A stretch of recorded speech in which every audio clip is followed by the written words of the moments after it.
নমস্কার বন্ধুরা, পায়েলের রান্নাঘরে তোমাদের স্বাগত জানাই। তো আবারও চলে এসেছি নতুন একটা রেসিপি নিয়ে। আর সবাইকে জানাই শুভ নববর্ষের প্রীতি ও শুভেচ্ছা। তো নতুন বছর যেহেতু, একটু মিষ্টি দিয়েই শুরু করা যাক। আজকে রেসিপিতে আছে পায়েস। তো পায়েসের জন্য যেগুলো লাগবে ঘি, গোবিন্দভোগ চাল, দুধ, কয়েকটা এলাচ। আমি মিষ্টির জন্য ব্যবহার করবো বাতাসা আর মিছরি। আর লাগবে তেজপাতা। তো ওদিকে আমি 2 লিটার দুধ নিয়েছি। দুধটাকে আগে আমি বসিয়ে দিয়েছি একটু ফুটতে। এদিকে দুধটা একটু গাঢ় হোক। অন্যদিকে আমি 5-6টা এলাচ থেতো করে নিয়ে দুধে দিয়ে দিয়েছিলাম। আর যে তেজপাতাটা ধুয়েছিলাম সেটা এখন আমি দিয়ে দেব। দিয়ে আবারও দুধটাকে ভালো করে ফুটতে দেব। দুধটাকে খুব ভালো করে ফোটাতে হবে। একদম ফুটে গাঢ় হয়ে যখন আসবে তখনই আমাকে চালটা দিতে হবে। তো ওদিকে আমি গোবিন্দভোগ চালটা খুব ভালো করে ধুয়ে একটু ঘি মাখিয়ে রেখে দিয়েছিলাম। তো দেখুন, এদিকে আমার দুধটা কিন্তু খুব ভালো করে ফুটে গিয়েছে। আর আমি ঘি মাখানো যে গোবিন্দভোগ চালটা রেখেছিলাম সেটা আমি দিয়ে দিলাম। আর হ্যাঁ, আমি এখানে 200 গ্রাম চাল নিয়েছি। 2 লিটার দুধের জন্য 200 চালই পারফেক্ট মাপ।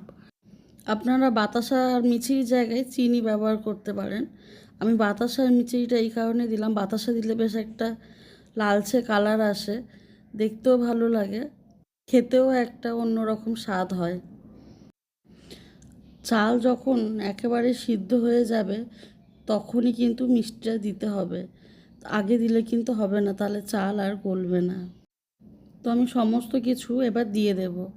পায়েস বানানো কিন্তু খুব ধৈর্যের কাজ, ঘন ঘন নাড়তে হবে, না হলে নিচে ধরে লাগবে। তো বাতাসা আর মিছরিটা গলা পর্যন্ত আমি ঘন ঘনই নাড়তে থাকবো।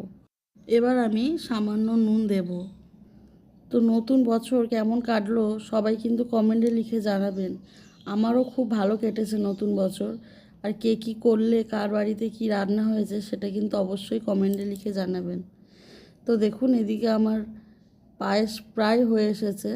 আর সুন্দর একটা কালারও আসছে, বাতাসার জন্য একটা লালচে কালার আসছে। তো এদিকে আমি কাজু কিশমিশটা ভিজিয়ে রেখেছিলাম, সেটা আমি নামানোর আগে দিয়ে দেব। ওদিকে আমার পায়েস একদমই রেডি হয়ে গিয়েছে। এই পর্যায়ে আমি কাজু কিশমিশ দিয়ে দেব। দিয়ে আবারও সমস্ত কিছু খুব ভালো করে নাড়াচাড়া করে নেব। আমি এরকম থিকনেসই রাখবো, যেহেতু পায়েস ঠান্ডা হয়ে গেলে আর একটু গাঢ় হয়ে যাবে।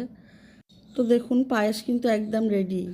তো রেসিপিটা কেমন লাগলো অবশ্যই কমেন্টে লিখে জানাবেন। আর আমার চ্যানেলটাকে লাইক আর সাবস্ক্রাইব করে দেবেন।